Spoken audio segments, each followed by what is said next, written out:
Welcome. It's really nice to see you, and it's a chance to get ready for the really exciting Ashoka Changemaker Summit coming up. I'm Olly Newton. I'm Executive Director at the Edge Foundation. If you don't know us, we are an education charity based in the UK, and we are focused in our mission around trying to make education more relevant. That's all the way through from primary school through to higher education, trying to make connections with employers, break down subject barriers, really find ways to engage young people and make it more exciting. One of the really important aspects of that is around getting young people more involved in making decisions about education policy. And that's really important to our partners Ashoka as well, who are all about making change-making education part of the system.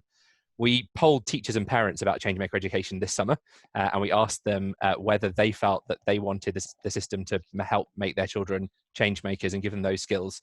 It was overwhelmingly a positive view. So about 71% of parents and a bigger proportion, 80% of teachers, felt that those skills were crucial to the future, kind of reflecting back on this crazy year we've had and the lockdown.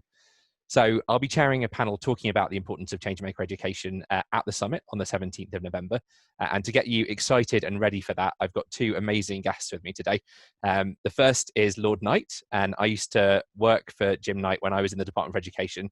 He was a great boss. He had a great reputation from his civil servants when he was Minister of State for Schools. So I'm really, really pleased to welcome him back.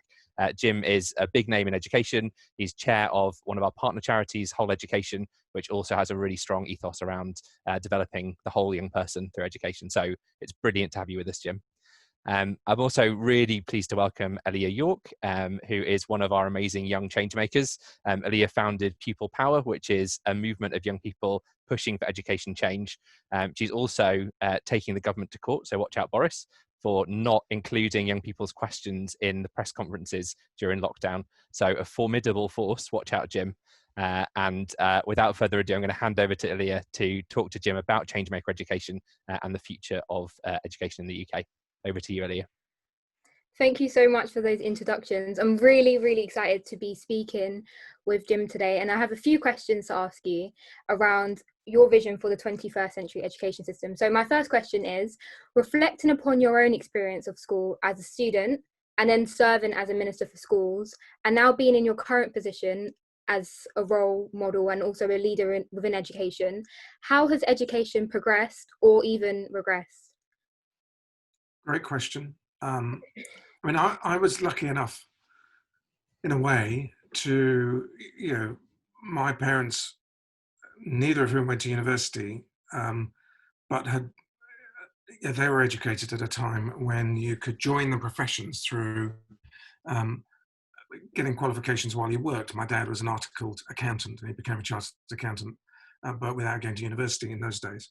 And they could afford to buy me and my brother a private education, which was a privilege if you measure things in terms of academic results and going to great universities. And the school did its job, and I had a great time there. And I went to Cambridge University. My brother and I were the first in our family to go to university at all, but from a point of view of privilege. And the experience, which, as I say, I really enjoyed, but it was single sex. It was a model where you were basically told, if you work hard, do well enough in your O-levels, as they were called then, and then your A-levels, you'll be able to go to a great university, and then you will be able to choose the career that you want and kind of get a job for life, and then get a mortgage, get a final salary pension, retire when you're in your mid-50s, and make great provision for your children. And the cycle would start again. And it was never said as explicitly as that, but that's what everyone understood. I was also lucky enough to be cast in a West End production of Oliver when I was 13, and that added a crucial bit that was missing, which was a more diverse social mix, because I was performing with a bunch of boys from across London, from all sorts of backgrounds, and that was great for me, and it helped, I think, in terms of my emotional intelligence and my empathy, which in a way that educational experience wouldn't have. Now, when I became Minister for Schools, I'm afraid the model hadn't changed that much. O-levels were then called GCSEs, but it was still the case that you were told, work hard in your exams, do well, and then you can go to a university. And there were more places at universities by the time I got to be schools minister. It's about, I think, 13% of people went to university when I was at school. That had gone up to about 45% by the time I was schools minister. But the model was still the same, and it was still, if you get a degree at a good university, then you'll be able to get a good job. And the assumption of all the careers advice was still about a job, about a single career. It wasn't about multiple careers. And we didn't, it was before we were charging huge sums for students to go to university. But so it hadn't changed enough, frankly. And I didn't do enough as schools minister to change it, because I still drove that particular machine. And I didn't do enough to reform it. I did work pretty hard to try and bring in what you nowadays call T levels as a sort of alternative to A levels that was more vocational. They were called vocational, well, they were called diplomas. I was never allowed to use the word vocational because there's too much stigma attached to that particular word. What I would say now is, what I should have known 10 years ago is the world of work has massively changed. Mm-hmm. We've left the industrial era behind. We're in a digital economy. I'm probably about to start my 5th career. Wow. People will move through multiple careers. So we shouldn't ever, we shouldn't have done anyway because it's a ridiculous cliche, but we shouldn't ever ask a young person, what are you going to do when you leave school? Because there's going to be multiple things that people are going to do. They're going to, you'll change your career multiple times. Coco, my 9-year-old downstairs, she'll leave school in 2030. She'll probably live till she's 100 because she's had she comes from a nice middle-class family and she gets a good diet and so on. She's got lots of advantage. So she'll probably work until she's 80. So she'll have 60 years of a working life where technology and the environment and everything else will change. Everything will change constantly. And she has to be equipped to be able to change constantly with it and feel sufficiently empowered to take control of her career and to reskill and have the self-directed learning skills to be able to just pivot constantly through a changing world. And that's where we've got to get our education system, because there's not that at the moment. It's a long way away from that right now. Wow. So you've almost just illustrated the shift, if you like, from something that was quite traditional into something that's now sort of adapting to modern life. And I guess the key word in that is reimagining almost. You said, if you went back to your position, you would do things differently. And so my question to you is, why do we need to reimagine education and its purpose to resolve practice to meet the current moment? So in other words, how is our current climate now being recognised as a significant turning point for thinking about what education could be? Let me start by telling you about a project I'm working on at the moment, which is with something called Founders Forum, which is a bunch of people who founded big tech companies. Mm-hmm. And they're working with another organization called 01, to create a network of coding schools here in the UK. And what's interesting about these particular coding schools is it's a two-year course that's free for students, where no prior attainment is required. So it's for adults aged 18 and over, where you apply by doing essentially a game on a browser on your phone for about an hour and a half. And through that, they will work out who the top 3% are cognitively. They won't look at any certificates. They won't look at A levels, GCSEs, T levels, BTECs. None of that matters. What matters is, whether or not you've got the raw cognitive ability. And then you learn in a teacherless environment. You learn on a peer-to-peer basis, collaboratively, to be a software engineer. Wow. And this has been developed by a Frenchman, Nicolas Sadarac, who's been doing this for 20 years. And that system that he's devised lands everyone in a job after 2 years, from no coding to a 45 grand on average starting salary job, that if they want to carry on in that world, they've learned to they've not only learnt coding, they've learned how to learn to code with other people. So they've learned all of those learning skills. They've got huge flexibility as learners so that they can keep up to date as things change around them. And that little story just tells you something about where we could get to. We could get to a place where our school system, yes, is equipping you with the basic foundation of knowledge that you need in order to be able to work out whether Donald Trump is talking rubbish or not. But it also needs to equip you with social and emotional skills. Definitely. And the skills of learning. And, you know, traditionally we might have done some of that social and emotional stuff through the arts, through the performing arts, through creative arts, through sport and team sport in particular, where you would learn some of that collaboration, and through engineering and making stuff.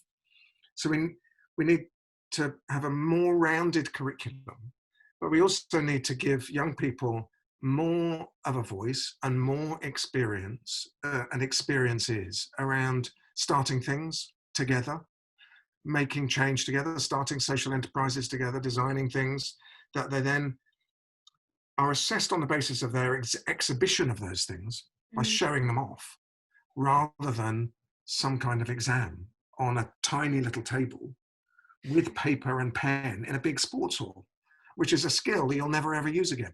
It's ridiculous. And we've got to move on from that. Definitely, I completely agree with you. And I guess it's really hard, I would say. I think for me, before I sort of put on my Changemaker hat, it was, and for some of my friends now in school, when we're in this system, and even teachers, when we're in the system Monday to Friday, and we complain about things perhaps, and we're frustrated with how things are running, but because you're so, you know, ingrained in what's going on, you do not have the ability to reimagine and take that step to actually be critical about the education you're receiving. We're rather passive, and, you know, we go along for the ride. And so why is it important to reimagine education for you? And I guess on that note, how far, is there a limit to reimagining education? Is there a point where we stop and we're saying we're doing too much? And what sort of other organizations or individuals do you admire at the minute that are also kind of proving and trailblazing how to do that, how to reimagine education? There's a few questions in there that I've got to unpack. I guess it's really important for all of us to reimagine, so that we can drive a change that creates a much more dynamic system, and that we don't just go through a big reform to another system that's set in concrete, because the one certainty we have is uncertainty. And the world is going to keep changing, and it's going to change faster than we can change education systems. So we need to create a more dynamic system that's capable of changing as it goes along. And I think this last period of 8 months during a world pandemic has been really hard for many people. You know, I feel very lucky. I had a great lockdown, but lots of people didn't. And it's exaggerated the advantage gaps and so on. But it's also shown that, in a way, education can change really quickly if it has to. Some didn't manage it, but many schools did manage to deliver more, deliver some learning online in a way that was okay. They were also found themselves able to suddenly work out how to feed people who couldn't afford to feed themselves. They worked out a whole bunch of different things that was just not in their comfort zone, but they did it, partly because of the wonderful dedication of teachers and their leaders, but partly because we were all kind of in this together, and we were all trying to work out how we were going to make it work. So that tells us that we've got the potential for change. And then we managed to go a summer without any exams, and the world didn't stop.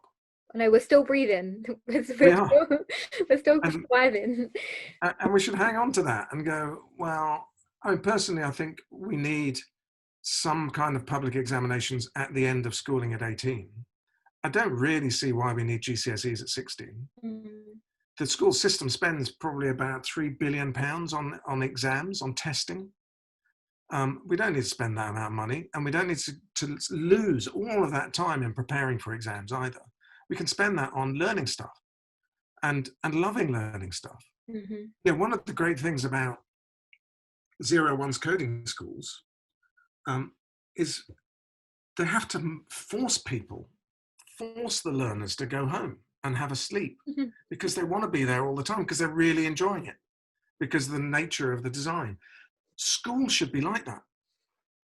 Universities should be like that. Learning is something that we should all just have a hunger for. We're born learners. When you come out of the womb, what you're doing is learning all the time. It's a natural state for all of us as humans. And yet we kind of almost regiment out the desire for learning at school because we make it so boring and constrained and so driven by stressful exams, and not just loving it and loving finding out new stuff and finding out what you're passionate about and saying, well, if you're passionate about that, then come and teach us about it. You know, as a teacher, I'll take a back seat. Tell me what you're passionate about. You know, that's where we can go. And then the inspirations for that. I mean, I guess there's a Changemaker school that I often talk about called Sand School down in Devon. Now, I'm not sure it's scalable, but it's really interesting, where democracy is the core ethos in that school. So that what that means in practice is that they have a meeting of the school community every Wednesday where the big decisions are made. And that's entirely democratic. And there's a chair of the meeting that's elected every year. And that chair is normally a pupil, because pupils have more votes than staff and the rest of the school community put together. And so there's a huge emphasis on student empowerment. Pupils don't have to go to lessons if they don't want to. If they're in a lesson and they're really enjoying their learning, they can carry on in that lesson if they want to. When I met someone who'd been chair of the school, she's an exceptionally impressive young lady and young woman, and she said, well, she got to 14, 15, and she realized that she couldn't stay at the school forever, and that she needed, in order to do what she wanted, which I think was in performing arts, she wanted to go and do a BTEC at the local college. But in order to get into college, she was going to have to get maths and sciences at GCSE, and she'd not bothered to do any maths and science up to that point. But she got her GCSEs in the other subjects that she really cared about and really loved. And so she then spent the next year or two studying maths and science, and she got the grades and she was fine. But that sense of people, young people being able to choose and having some power and having some efficacy, still struggling. You never learn anything without struggling. You never achieve anything without struggle. It's really important to learn to struggle. But having a system that wraps education around them as individuals, rather than getting groups of individuals to wrap themselves around a system. So SANS is I think, is really interesting. I like some of the UTCs, the University Technology Colleges. There's one in Liverpool, which is a Changemaker school. And that's much more aligned to the world of work and being inspired in learning from what's happening in the real world. I really like that as well. Mm-hmm. I think there's lots we can learn from all of that. I was talking this morning to an alternative provision school in Barking in East London. And there's lots of learning we can get from there in terms of, you know, these are kids who normally for behavioural reasons are not in mainstream school, so they're in an alternative school. And their school was using sport and the arts really intelligently to engage those young people and make them want to come in and make them want to learn, and making them want to engage by just making the experience of going to school something with love and joy in it. Yeah. I don't understand why the love and joy is missing in so many people's school lives. Mm. Really, yeah. I think that's just, I guess, holding on to that point is, I personally had an experience whereby I loved my secondary school experience, amazing, was really excited to go to sixth form, and didn't quite, there was something missing. There wasn't that sort of fulfillment that I knew that I had experienced at secondary. I ended up moving to another sixth form, and straight away in an instant, like, got that back. Um, and some people don't have that choice, and it's not as easy. It was really hard to try and move, number one, but yeah, a lot of people don't have that choice, and so you're stuck in an environment where you don't feel fulfilled, you do not feel happy, which is, it's not too much to ask for, you know, just for young Yeah. children and young people just to feel happy when they're learning and enjoy what they're doing. And so why is it not happening? So I guess, moving on a little bit, what has there been a defining moment in your career whereby it's fueled you with another level of hope and optimism for change in education for our future? And if so, when? I saw a smile on your face when I said that question. Must Okay. be a few. Well, I guess there are a couple of things I was able to do as a minister, which where I thought, yeah, there's some really good learning to be had here about the potential to change things if you go about things in the right way. Mostly, what you're kind of led to do as a minister is make decisions, and then a system then implements them. A machine just then does what they're told. But the things that were most satisfying, and in the end, I hope will be the most enduring. There was one scheme that I was responsible for called the Home Access Program, which was one where I stood up at a conference and announced that we were going to end the digital divide for young people, school-age children, but I didn't know how. And that I was going to put together a group of people from tech sector, companies, retailers, head teachers, and so on. And we would work out how to do it, and we would work out how much we need to ask the Treasury for to make that happen. And we did that. We came up with an extremely innovative way of doing it. We didn't order a bunch of laptops and deliver them to poor people's houses. We in the end found a way of working out who to qualify for that, and we sent them Visa cards with government money on and a list of retailers that they could go to in order to buy connection and computers, so that they felt like everybody else. We didn't want National Health Service spectacles as a problem. You know, I grew up where you could tell who the poor kids were because they wore NHS specs, and we didn't want people to be stigmatized for having a poor kid's laptop. So they went to buy ordinary laptops like everybody else at Carphone Dixon's or whatever. And that was really important, and that was a great scheme.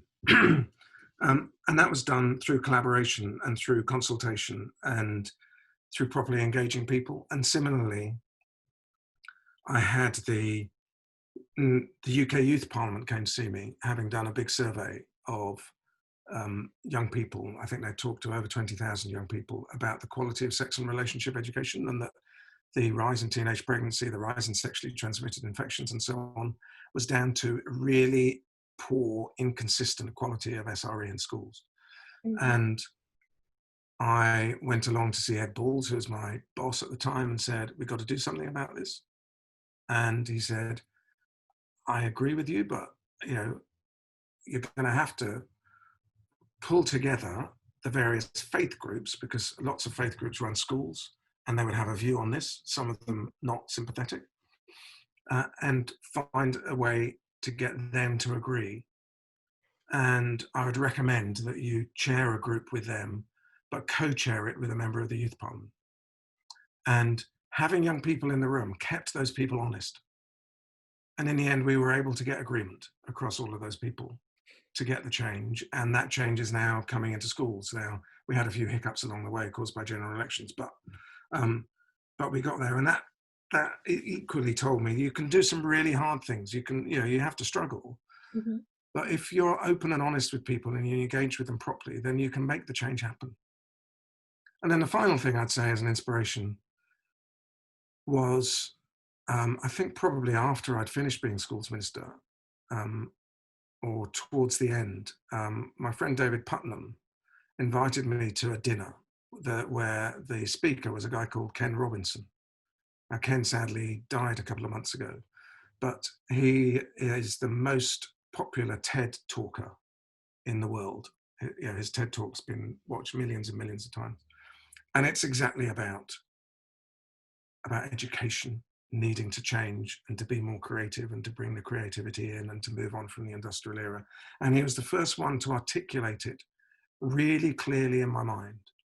And to hear it put so well, and to sit in a room with, I don't know, about 50 business people and have them all applauding and cheering, and to see how much traction his message has had and through his life since he started talking about it, continues to give me the determination as the best legacy for Ken's work to drive that through. Wow. I think it's really important to hold on to moments like that, hold on to the moments that really kind of stand out for you and fuel you with hope and optimism in order to drive forward the change, because it's not easy. Like you said, there's going to be moments of struggle.